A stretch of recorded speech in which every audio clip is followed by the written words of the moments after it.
Hey, welcome back to the channel. Thank you so much for checking out this video. Hope you're having a fantastic day as always. Shout out to the 19. Hope you're having a better day than I've had the last few days. I posted on the community tab a little while ago. My computer died the other day.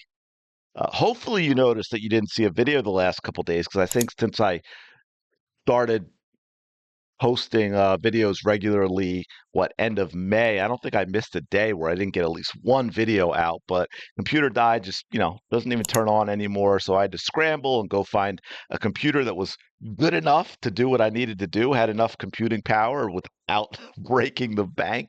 And of course, trying to get stuff off of mine. For those of you that made suggestions on the tab about what I could do in terms of hooking up the hard drive and this and that, thank you so much. I really do appreciate it. So I'll get into that once I kind of get settled again and have at least enough of what I need to do the things I need to do in the short term. So it has been a lot of fun. So here we go. I just wanted to dig into something a little bit because Sheryl Swoopes, she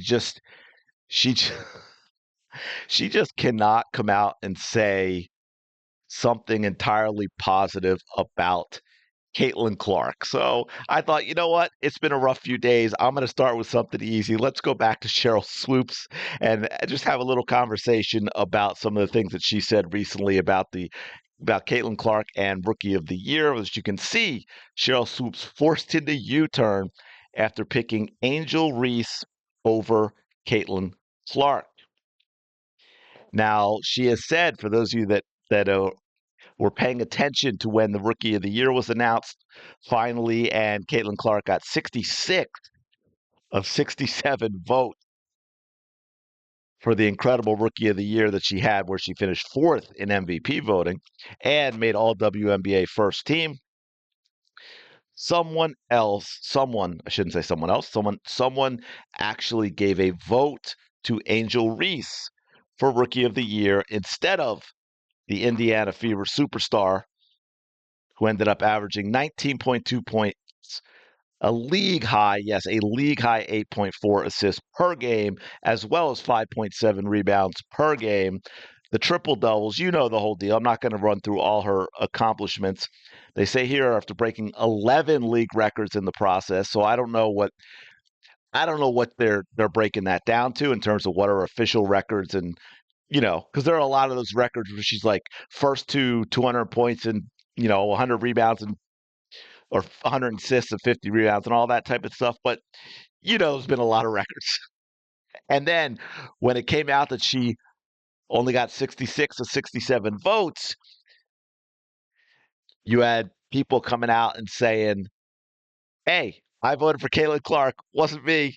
And a lot of people thought, "Hey, maybe it was Sheryl Swoopes," because she has obviously said a lot of negative things about Clark.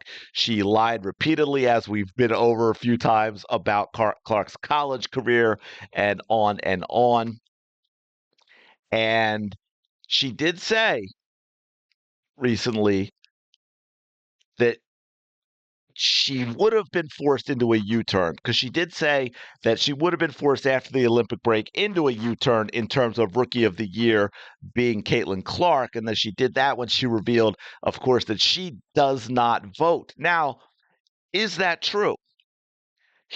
That's the other thing to this, and I don't mean this as any type of conspiracy theory, folks, but we know in the WNBA, in the WNBA, now, let me read this quote here for you first from Sheryl Swoopes. She had a hell of a rookie year doing things that just haven't been done by a rookie before, she said to co-host Tarika Foster Brasby. I almost read that as Brady, uh, as she praised Clark.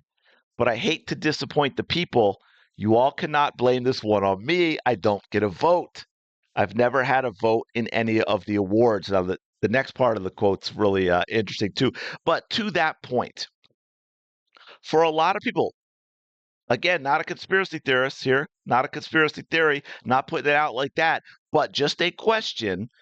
For a lot of people that would say this, I think most of us would be like, yeah, okay, makes sense. However, again, Sheryl Swoopes has repeatedly lied about Caitlin Clark and lied about the easily easily checked facts, okay? How old she was in college, how many shots she took per game, how many years that she played, and all of that. She lied. She said she was 25, that she had played 5 or 6 years in college, that she took, 40 shots a game when she took 20. So if you have someone who's going to go on to a podcast. You went onto the Gilbert Arenas podcast and lied and lied and lied about stuff that you can take 2 seconds to check.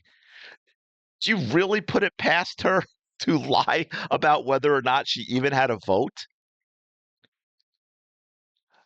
That I don't understand why it is public with the NFL, not public. I'm sorry, not the NFL, the NBA. It's NFL season. All right, give me a break. My Eagles actually won a game.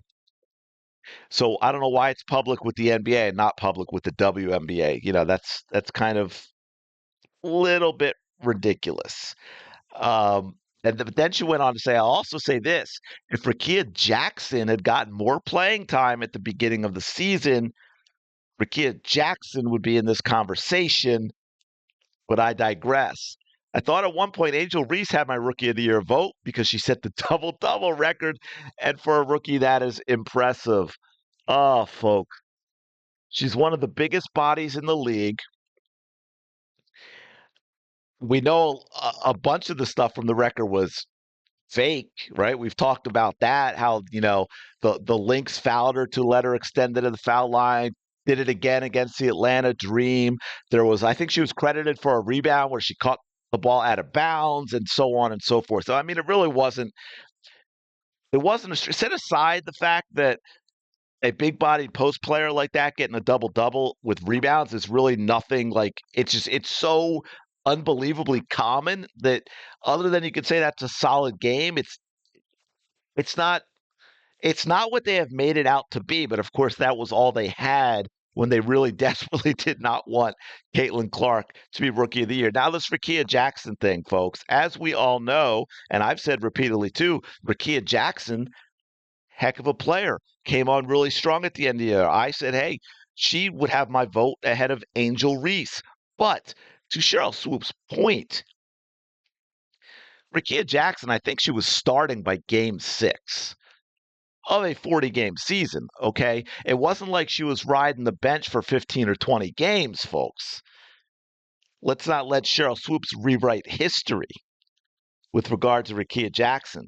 So she was playing really well. Yes, I would give her a vote ahead of Angel Reese. But you know what? I also think another player named Camila Cardoso, if she hadn't been sidelined in favor of the fake double-double nonsense, she probably would have been number 2 for Rookie of the Year and had a legitimate shot at it. And hey, Teresa Weatherspoon might still have a job. But we had to go all in on Angel Reese. Now she talks about after the Olympic break, Caitlin Clark got some rest. She came back and completely separated herself from all other rookies in the league. So congratulations to Caitlin. You all can't get mad at me. I don't get votes, so it wasn't me. Again, I don't know that she does get votes, but also a little more revisionist history. Sheryl Swoopes was still on board with the Angel Reese Rookie of the Year thing post-Olympic break. Okay, Caitlin Clark had separated herself long before the Olympic break.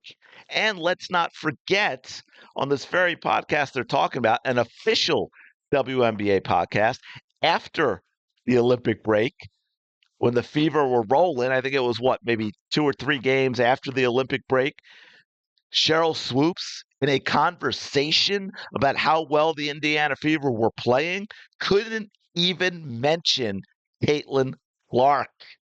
She mentioned other players, but she could not bring herself to mention Caitlin Clark when talking about the Indiana Fever playing well on an official WNBA podcast. It is absolutely nuts. Now, this just goes like we're saying, people were so wow about that one vote that you had people coming out and saying, hey, wasn't me, right? You had Christina Williams was one that came out. I think Sheryl Swoopes podcast co-host on this came out and said, I voted for Cece, so don't blow me up or call me a hater because it wasn't me. Christina Williams. I had Caitlin Clark on my ballot for Rookie of the Year. Nick Hamilton also on my voting ballot for WNBA Rookie of the Year was Caitlin Clark. Well, anyway, I just thought that was kind of interesting. Sheryl Swoopes still just can't bring herself to just say, hey, Caitlin Clark was clear-cut Rookie of the Year the whole way. Had an absolutely phenomenal season. It should have been unanimous. I don't know why the one person didn't vote for her, but if I had had a vote, it would have been Caitlin Clark hands down. And then boom, we can all move on. She can stop hating on Caitlin Clark. She's got a whole off season to get out of her system. But I'm going to leave it there. Thanks so much for checking out this video. Thank you for those who made comments about my computer. I'm still working on that. I've got like downloaded stuff I absolutely need to at least continue to do some things, and I'll see if I can get working on that and get some stuff off that hard drive, which would be nice. But anyway, yeah, so it's been an interesting weekend. I'm going to leave it there. Thanks for checking this out. Please don't forget to like, comment, and subscribe. It really does help. And I will talk to you later.